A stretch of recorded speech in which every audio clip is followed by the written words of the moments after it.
Ibinunyag ni Senator Joel Villanueva ang nakababahalaan niyang pagtaas ng nasasayang na healthcare products matapos umanong umabot sa mahigit 11,600% ang spike o pagtaas mula 2020 hanggang 2023 sa gitna ng DOH budget deliberation sa Senado.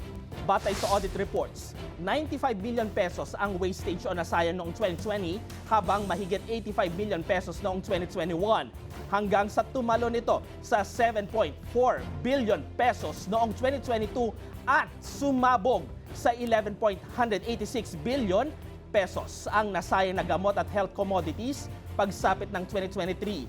Kinuwestiyon ni Villanueva kung paano mapipigilan ang ganitong pagkalugi na bahagi ng public funds at mahalagang gamot dapat para sa mga Pilipino. Tugon naman ni Health Budget Sponsor Senator Pia Cayetano, ang malaking pagtaas ng 2023 ay dahil sa natambakan na COVID-19 supplies.